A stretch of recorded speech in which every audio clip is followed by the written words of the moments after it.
ENT সমস্যা সমাধান চাইছেন?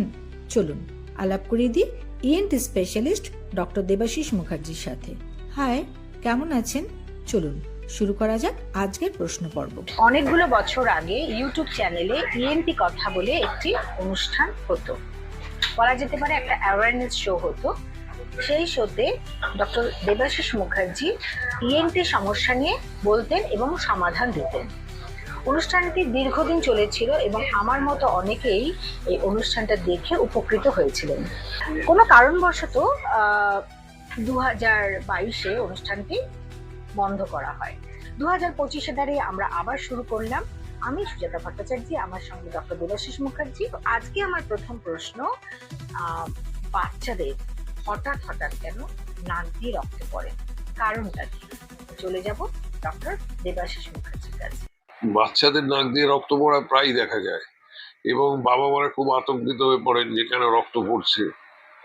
কিন্তু প্রথমে কতগুলো সাধারণ কারণ আমাদের ভাবতে হবে। সাধারণ কারণগুলোর মধ্যে প্রধান কারণ হচ্ছে যে নাকের মাঝখানে যে পার্টিশন থাকে, সেই পার্টিশনের নিচের দিকে কতগুলো রক্তের নালী এসে মেশে, সেই জায়গাটাকে বলে লিটল সেরিয়া। সেখানে যদি কোনো ক্ষত তৈরি হয় তাহলে নাক দিয়ে রক্ত পড়তে পারে। এবং বাচ্চাদের অনেক সময় দেখা যায় যে হাতে নখ ঠিক মতো কাটা হয় না, নাক ফুটতে থাকে, তখন ওই জায়গাটা একটা ক্ষত তৈরি হয় এবং সেই ক্ষত থেকে রক্ত পড়তে পারে। এবার এই নাক সুটসুটটা কেন করে? নাকে যদি কোনো অ্যালার্জি থাকে বা নাকে যদি কোনো সংক্রমণ থাকে, ভাইরাস বা ব্যাকটেরিয়া সংক্রমণ থাকলে তখনও নাক দিয়ে নাকটা সুরসুর করে এবং সেখানে যদি খোটাকুটি করে তখন নাক দিয়ে রক্ত আসতে পারে। তাছাড়া যখন সংক্রমণ হয় সেই অবস্থাতে ধরো জোরে নাক ঝাড়লো, জোরে নাক ঝাড়ার ফলে রক্ত পড়তে পারে। তাছাড়া আর একটা কারণে রক্ত পড়তে পারে, সেটা হচ্ছে গলায় যেমন টনসিল থাকে, অনেক বাচ্চার নাকের পেছনে একটা লিম্ফয়েড গ্ল্যান্ড থাকে, সেটা বড় থাকে, তাকে অ্যাডিনয়েড বলে।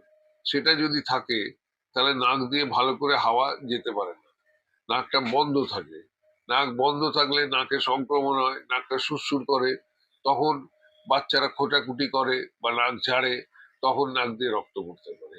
এই প্রাথমিক কারণগুলো প্রথমে মনে রাখতে হবে। তাছাড়া একটা জিনিস খেয়াল রাখতে হবে, বাচ্চাদের ক্ষেত্রে যদি দেখা যায় যে কখনো এক নাক দিয়ে রক্ত মিশ্রিত পুঁজ বা রক্ত মিশ্রিত কোনো সিক্রিশন আসছে, সেক্ষেত্রে আমাদের একটা জিনিস মাথায় রাখতে হবে যে বাচ্চারা খেলা করতে করতে অনেক সময় হাতের কাছে যা পায় সেটা নাকের মধ্যে ঢুকিয়ে দেয় এবং সেটা অনেক সময় বাবা মা খেয়াল করতে পারে না।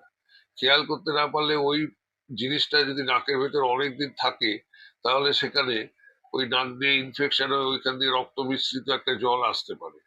এই প্রাথমিক কারণগুলো আমাদের মাথায় রাখতে হবে। এছাড়া আরো অনেক কারণ আছে। দেখা যায় যদি এই সমস্ত কারণগুলো ঠিকঠাক না করেও যদি রক্ত পড়া বন্ধ না হয়, তখন অনেক ক্ষেত্রে ইএনটি চিকিৎসকের শরণাপন্ন হতে হয়। আমরা অনেক ক্ষেত্রে দেখি যে শীতকালে নাক দিয়ে রক্ত পড়াটা বেড়ে যায় এবং ঝরঝর করে নাক দিয়ে রক্ত পড়ে, এই কারণটা কি? শীতকালে অনেক সময় নাকের ভেতরটা শুকনো হয়ে যায়। শুকনো হয়ে গেলে ওই যে আগে আমি যেটা বললাম যে লিটল সেরিয়া, যেখানে অনেকগুলো রক্তের নালী এসে মেশে, ওই জায়গাটাও শুকিয়ে যায়। শুকিয়ে গেলে নাকটা সুরসুর করে, তখন অনেকে খুঁটে ফেলেন এবং তখন রক্ত পড়ে। আরেকটা প্রশ্ন আছে, এভাবে যদি হঠাৎ করে বাচ্চাদের নাক দিয়ে রক্ত পড়ে, প্রাথমিকভাবে বাচ্চাদের কি করা যায়, কি করতে হবে? সেক্ষেত্রে যেটা করতে হবে, বাচ্চাকে প্রথমে শুইয়ে দিতে হবে। শুইয়ে দিয়ে নাকের পাটাটাকে চেপে ধরতে হবে। বলতে হবে যে মুখ দিয়ে বড় বড় করে নিঃশ্বাস নিতে হবে। আর নাকের গোড়ায়, মানে চোখের দুই পাশে যেটা নাকের গোড়া, সেখানে বরফ বা বরফ জল দিতে হবে। এইটা কিছুক্ষণ করলে সাধারণভাবে রক্ত বন্ধ হয়ে যায়। তারপরেও যদি রক্ত বন্ধ না হয় তাহলে চিকিৎসকের শরণাপন্ন হতে হবে। তাছাড়া আর একটা জিনিস খেয়াল রাখতে হবে, যেহেতু ওই খোঁটাখুটির জন্য আগে যেটা বললাম যে নাক দিয়ে বাচ্চাদের অনেক সময় রক্ত পড়ে, সেক্ষেত্রে একটা মলম জাতীয় কিছু বা ভেজলিন জাতীয় জিনিস নাকের ভেতরে একটু লাগানো যেতে পারে।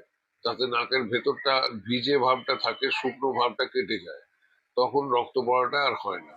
প্রত্যেক সপ্তাহে একদিন করে আমরা আসব একটা প্রশ্ন নিয়ে, এবং একটা প্রশ্নের উত্তর উনি দেবেন এবং সমাধানও উনি দিয়ে দেবেন।